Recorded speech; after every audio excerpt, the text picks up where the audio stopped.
Here again, Jack, same little scenario. Team with no identity, especially on offense. No identity. It's just, grasping at straws. Just take a dart, throw it, and see where it lands. Hope it sticks. But no identity. From the start to the finish, it was just chaos. It was Yeah, either a positive play or just stupid Looney Tunes like street cops, just running around, all that kind of stuff. It was Looney Tunes, Three Stooges, yeah. slapstick comedy. We didn't do so well, especially in the first quarter, and eventually it bit us in the rear. Well, and here again, we talked about yesterday who Alabama was going to start on the offensive line. I look out there, there's Caden Proctor, first drive. And we had a nice little first drive, opening drive going. And then what happens? Third down, boom. Opening drive, flushed. And then fourth down, boom, sack. They have the ball in our territory. So, and you watch this Proctor over there 2 plays in a row. One, the second one, the guy just ran right by him. And so, of course, then you could see the rain coming. And then for the whole first quarter, it was just sloppy, messy, just slipping and sliding. And no rhythm, chaos, no protection. And Michigan had a great defensive game plan. Get after Milroe. Just get after him. We can't block anybody. It was obvious. I noticed at the end of the game, Proctor wasn't in there, and our whole offensive line was all over the place. People, I think they've moved Pritchett over to the left tackle, which I figured that was where he's going to start. I mean, you got to protect Milrose. Any quarterback that's right-handed, the blind side's the left tackle, or left hand. You got to protect it. He was a left-handed quarterback, then the right tackle. We learned that watching, of whatever it was with Sandra Bullock, the blind side, and but all year long couldn't protect the quarterback. And then scratch your head. We go back, pouring down rain, and we're taking a shotgun snap. Yeah, snaps it right back here. Why are we not under center? Yeah. And I know I heard the announcer, this kind of rain, I don't know if it really whatever. Bull, bunch of crap. Get the ball right there in your quarterback's hand, and if you don't get it, then you fall straight down on it. I mean, you don't, just balls 5, 6, 7 yards deep in the backfield. So it was a cluster. Yeah. And it wasn't defense. I mean, I think Michigan had one really, good drive there in the fourth quarter, but I mean, defense gave us an opportunity there at the end. And without defense had to, played pretty well. I thought they, for the most part, tackled well. Yeah, the running back creased. I mean, he snuck it on through there 2 or 3 good times in the second half, and was, low center of gravity, kind of like, Bam Miller, and both those good running backs. So, they're going to have a nice drive, but first quarter, it was just Looney Tunes. Yeah. And I was looking at the stats for the passing game. Now, Milroe had 192 passing yards today, and I'm looking at Michigan's. Now, Michigan's weakness has been the passing game all season. Case in point, 73 passing yards from Davis Warren. And Michigan was obviously not going to beat us with the passing game. So they beat us with their defense. Like, they had it go. Like, if Bryce Underwood was coming in today, it'd have been a lot worse than a 6-point loss for us. Yeah, it was, yeah. And their defense, the MVP, I know they gave it to that running back, but the MVP was that defense coordinator, Wink Martindale. I thought he was a announcer on a game show network. I thought he died, Wink Martindale. Wasn't he on a roller coaster, one of them little spin the wheel? Yeah, Will Fortune. So anyway, but I called a great game. Smart. I mean, got that NFL pedigree. Anybody could. We've been watching all year our offensive line, people, edge rushes, people running right by us, miss block. Was it Dupre? Who was it? Oos, the wing there, the knocked the ball out of Milroe's hand. They looked, see if he was, everybody knew defensive back knocked it out of his hand before he released it. But even tight end couldn't make a play out there for us. Just give him a little pocket. I don't. It had to be for Milrow. It had to be a very frustrating year because he got. I'm gonna tell you that guy got nothing from that offensive line. Nothing. That guy's a hero. That guy's a warrior because that offensive line gave him nothing. I think of the best player on that offensive line was the center.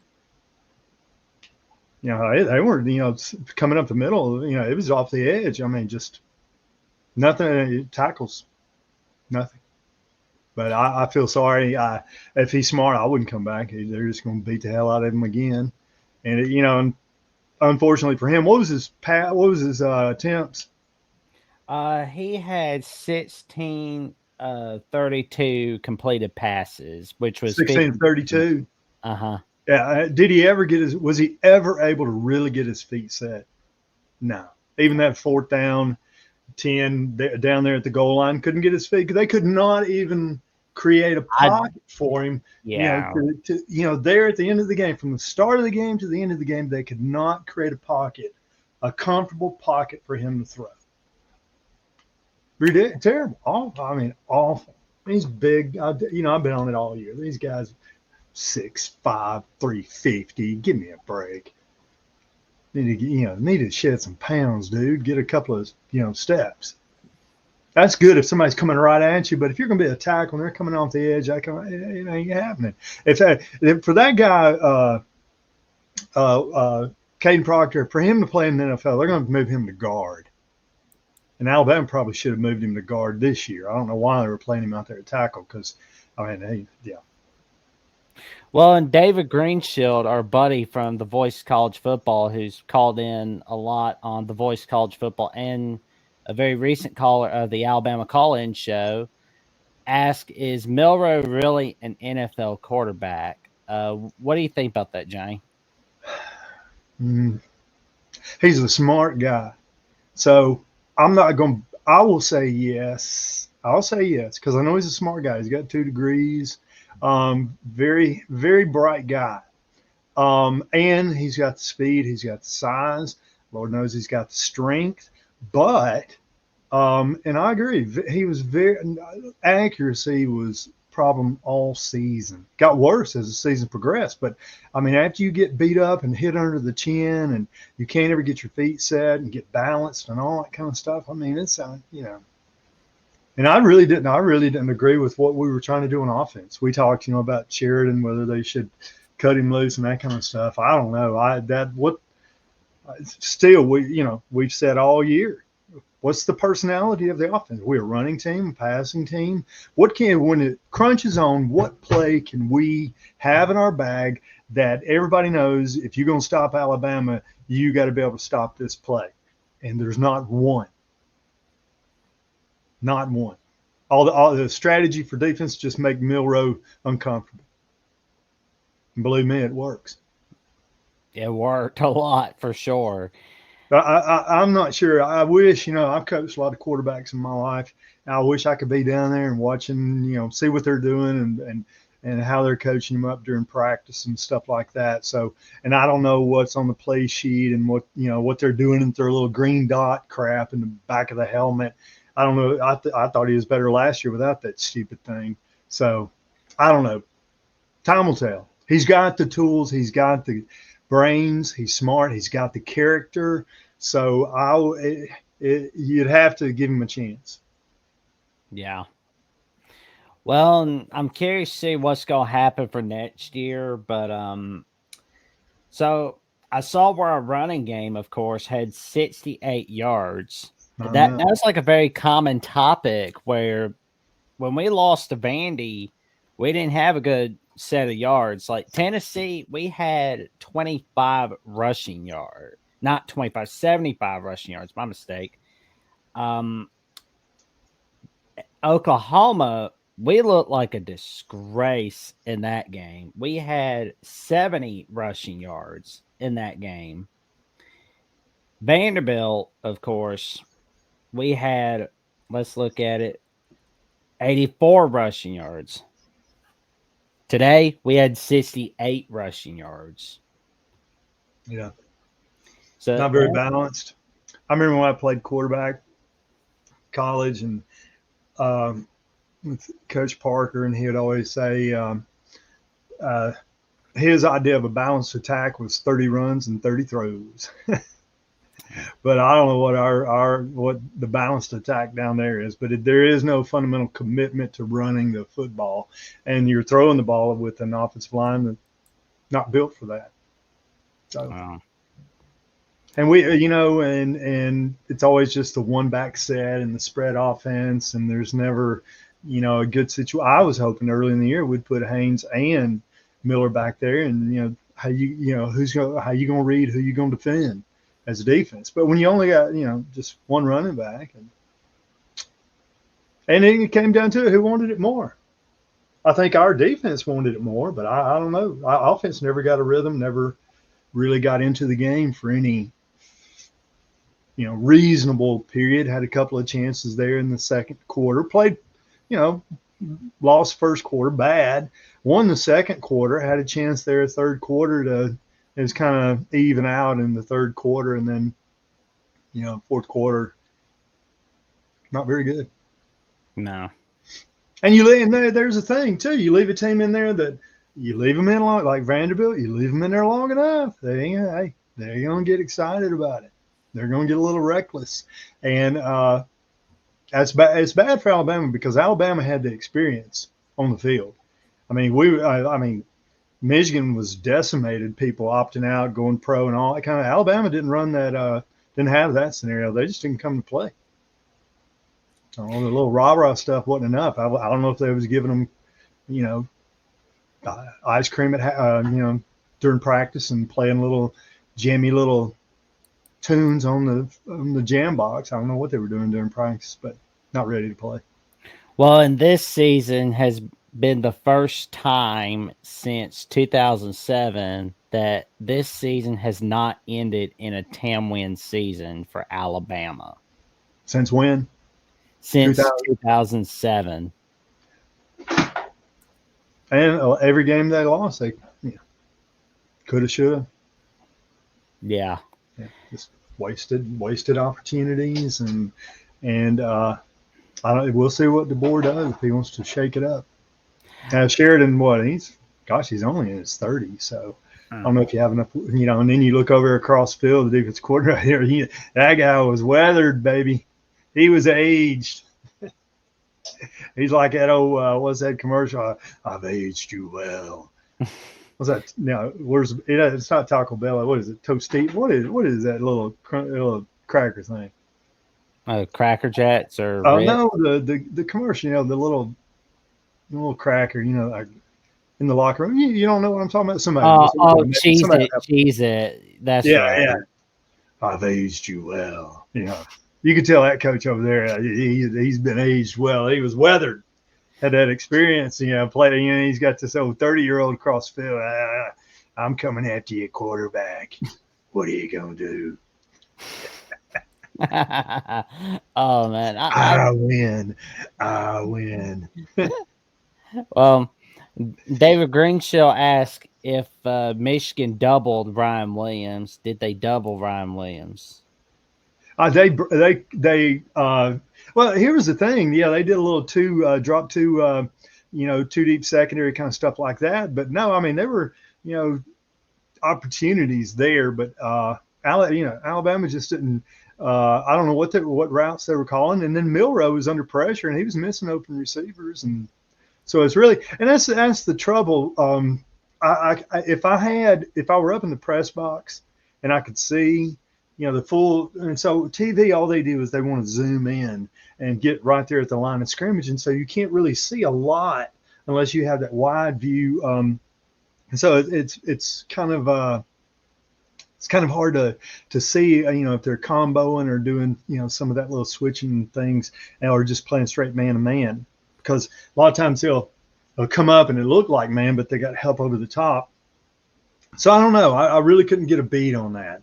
But once I, have a chance, over the next few days to look at the tape and look at different angles and stuff like that, that's always another one of those debates. Defense coordinator, should you be up in the press box or should you be on the sideline?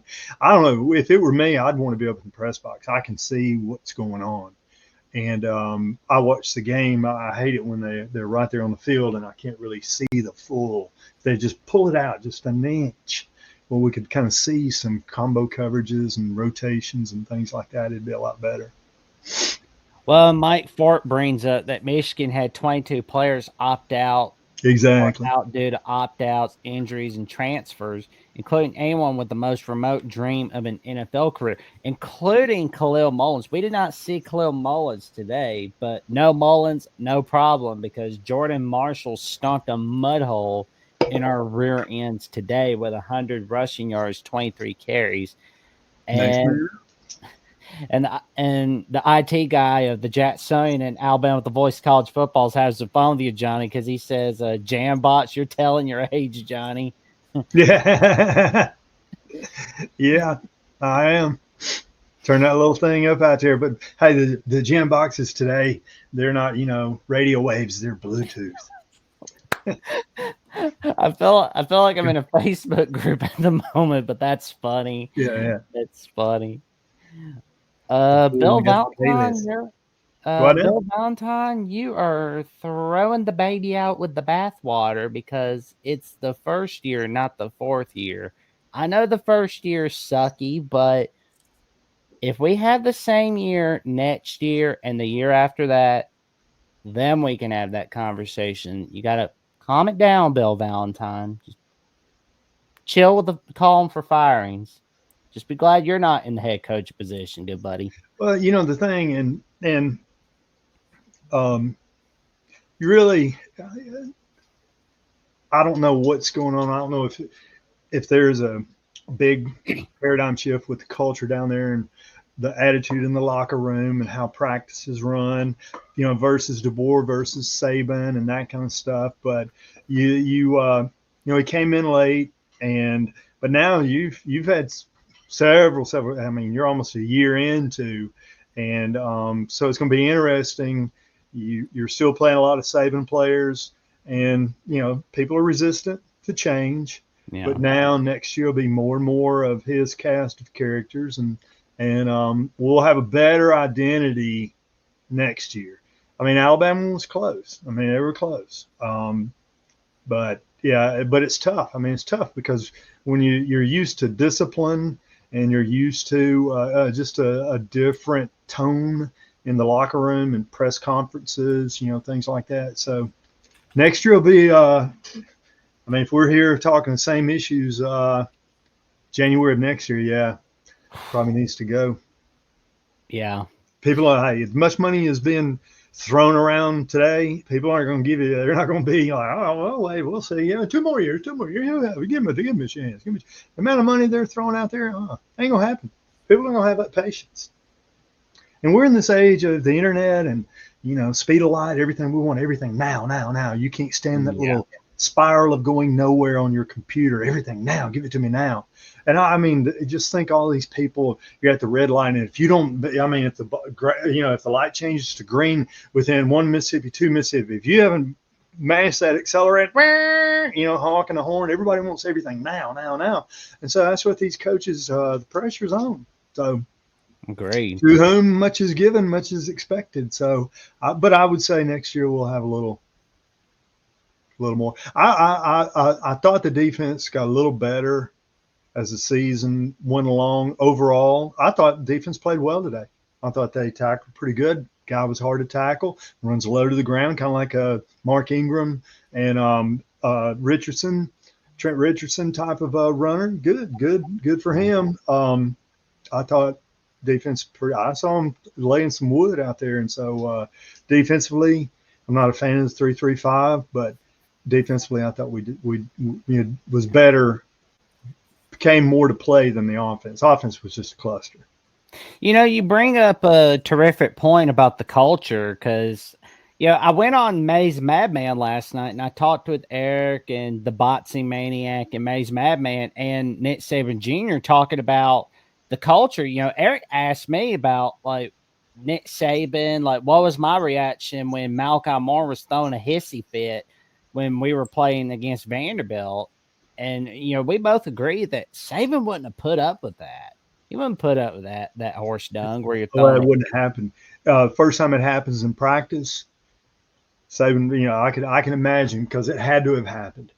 Somebody, whatever, jumps up with that little mouth and blah blah blah, all that kind of stuff. And I can see Coach Saban just right over there in somebody's face and just screaming and hollering, not having that. And so, not really going to see that kind of stuff on the field with Saban. But today, what was it? Jefferson swatting. Now to be a little bit fair, he got face mask. Whoever was blocking him had his. I mean, you could see it right there on the camera, and so probably running it a little mouth, and he'd already had been face mask, so I could see. But yeah, that would have never happened with Saban, and if it did, got a big swift kick in the butt. And there was at one point, what was the bowl game? I think it was Sugar Bowl. One game we were playing in it may have been LSU in 2010 or something like that down there, 2011, and some player on the sideline got into it with a coach or something on the Alabama sideline. Mm-hmm. He had transferred to Vanderbilt that spring. He was gone. Some of the people listening, they'll remember it, but yeah, Saban wouldn't have had any of that. Wouldn't have happened. Agreed with the Godfather, the SC. It was a terrible game, and we're looking at, and Mike Fort says that DeBoer's going to have to stop acting like the substitute teacher, or else he will lose the locker room, and the players' egos will start conflicting. And Greenshield says he needs to bring his recruits and his type of quarterback. Agreed. Yeah, but with what they're doing, I just never understood. It was obvious from the start of the season because I've railed on it. I'm tired of railing on it here in January. I've been railing since August, but the concept of never moving the pocket. Just shotgun, trying to get him to sit in there between the tackles when it's obvious they couldn't protect him. Not move move it. Bootleg, sprint out passes, stuff like that. But move that pocket. Never did it. Never saw a lot of traps. Of course, when your tackles are 350, it's hard to pull and be able to trap and stuff like that. So I just thought the size factor and what we're trying to do is just beginning of the season, end of the season, nothing changed, nothing got better. Well, and they won 9 games. And Mike Fort says on a Bama channel preseason, I said that Ty Simpson was better for his offense, and they were killing me with Milroe for Heisman talk. Now they're turning on him. What do you think about that, Johnny? I really don't know. As a quarterback, played a position, guy, I coached a position, had some really, really good quarterbacks and stuff. I really can't say because I haven't been down there at practice and I haven't seen both of them in action. I haven't seen, I didn't go to a single Alabama game this year. If I had, I'd have gone down there at field level and I've watched them throw the ball. I'd watch them during warmups, look at their accuracy, look at their footwork. I do notice Milroe puts that finger real high on the top of the football. Not a real fan of that. So for me to, I didn't get to, I wasn't able to see him in practice, see him being coached and what kind of mistakes and pointing that out. Not enough film on both of them. So for me, I'd have to have more video, more of Simpson. I'd like to see more of them in practice and see what they're doing in practice. And then once you see it in practice and then you see what they do in the game, now you have a great measure of what they can do comfortably 100% of the time. And then, not put them in a situation in the game that they're, maximize their skill. And you only learn that just being out there day after day after day after day, rep after rep after rep, coaching them up in the film room, asking them, showing them, the what are you seeing here? Why are you, plays over here? Why are you this way? Why, look at their feet, how they're moving in the, there's a lot of things that goes on with regard to coaching quarterbacks. And, and film study and practice, and other than just the games, they speak volumes, but at the same time, you got a lot more film and footage and practice to make a judgment. Yeah, and I wish we had more of what we had in the second quarter for the rest of the game, because I mean, it looked like we were making a comeback, but then the third quarter, nobody was scoring any points. We didn't see a whole lot of anything. Yeah, and I don't know if they got caught off in the timing of it. I mean, the rain, the monsoon started right when Ugh. Alabama, the kickoff, and after the sack and the field goal, and then now Alabama's got the ball again, and then boom! I mean, it was just coming down in floodgates. But we always practiced and did the wet ball drills and situations with uh, um, storms and rain, deluge, and things to that nature like that, to have a game plan. And I'll tell you one damn thing, it wasn't taking a shotgun snap in a monsoon. That wasn't in our game plan. No. We're going to hand that ball. We're going to snap it, direct snap to the quarterback, and we're just going to run that ball. And we're not going to do anything stupid in a situation like this. Better just to 3 downs and punt and let them deal with the whatever until the rain clears out than to do what Alabama did, snap it back there and it's wet. And, Yeah. It's just wouldn't have done it. We did it different. And I'm sure they do that. I'm not going to sit here and say they don't do that. Well, you were smarter back. I'm not going to say they, but I mean, that was, I don't know what Sheridan's thinking. Put him in shotgun, that kind of stuff. But it wasn't very smart. And then in turn around, Michigan, they got the recovery, and now their quarterback's in the shotgun. Of course, they got the snap clean. Good luck. Well, fortunate for that. But I'm not going to do it that way. Yeah. Yeah, I'm gonna go mud bowl on you. Pour down rain. I'm gonna put 2 tight ends there and put me a couple of wings there, and I'm going mud bowl. We're just fixing to turn this thing into a mud pile. Take my chances that way, other than like a slip and slide. There you go, slipping and sliding. There we go. Now, I don't know what kind of cleats they were wearing, but I don't know if they were, screw in, the kind that screw in. They're a little tighter in grass, or were they just rubber? I don't know, but they were slipping a lot. I know that. I didn't see Michigan, but I did see a lot of Alabama players slipping. Well, in the fourth quarter, I was going over a little bit about that. What would you have done differently in the fourth quarter, Johnny? I would have picked up the pace. I agree with the commentary there that Alabama should. I mean, we needed more opportunities with the ball. We were playing where we were in a situation. Well, we need 9 points, and so that's 2 possessions, and so we need it. And so they're pacing it out for 2 possessions. Crap, 9 points. I'm like 4 or 5 possessions. I'm speeding the sucker up, and we're going in hurry up. And so I thought we wasted. I would, and I'm not saying you don't want to send the message that it's panic mode, but there when we came out, the punt, and it was down around the 5-6 yard line, and we're running, just 2-3 straight runs up the gut. Now there's an extra 45, and then luckily Milroe bailed us out and made that little 40-yard run, flipped the field on them. But we got lucky with regard to that. But we were going slow, and it's 4 minutes, 3 minutes, and now you wind up putting yourself in. Well, you're down to 1 last possession. Yeah. Which you want the ball at the end of the game. You want the ball, but I would have just wanted to have more possessions, not less. Yeah, I think we should have just ran it, honestly. Those last few plays, instead of just going for a pass, we should have just been running it. Because this way you can chew time off the clock and get enough time in for a touchdown. Because you don't want your opponent having enough time to where they can get to a field goal.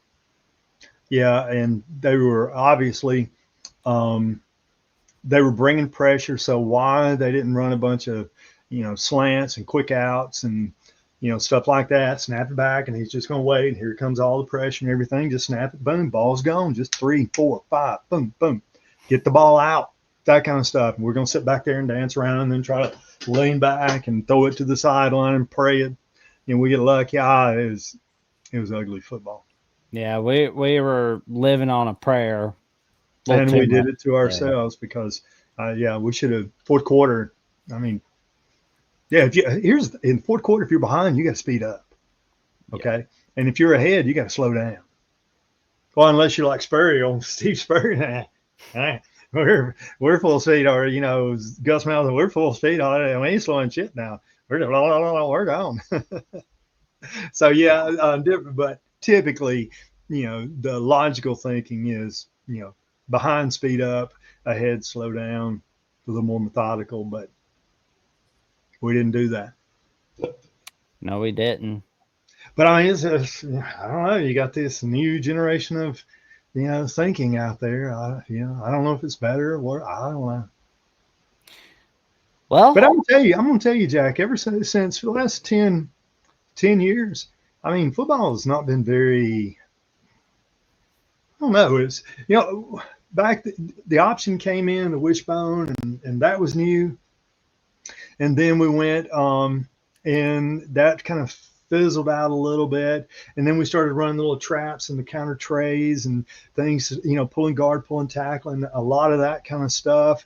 And then remember we used to have, then we did eye back, and we also had that in there. And then all of a sudden, the mid 2005, 2015, we did the hurry up, and wear the defense down and get them winded.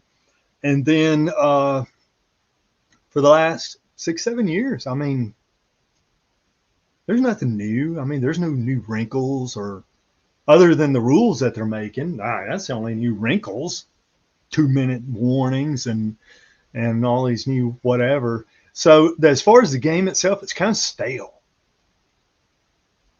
But now the portal makes everything interesting.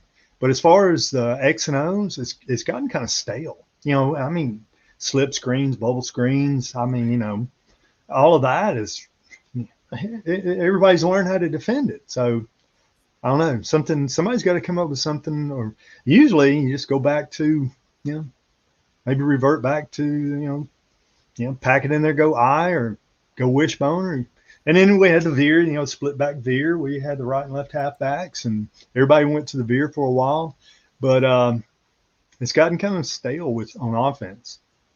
And defense eventually adapts, and so the defense kind of made it a lot harder for offenses. Yeah. Well, has there been anything else that we left off from the post game or for the game, or no? No, other than it was just this first quarter was just. It was a disaster. Yeah, it was a disaster, and they executed, and we did, and we, got slapped around first quarter, punched in the nose, I thought eventually we, finally had that nice little drive there in the second quarter. I felt a little good, and I was like, okay, well, now it'll be a game, and maybe we can turn this thing around. But then came out second half, and it was kind of just, nothing new. We didn't do anything different. I don't know what they talked about at halftime. I didn't see any halftime adjustments or any changes, and then just too easy to defend. Yeah.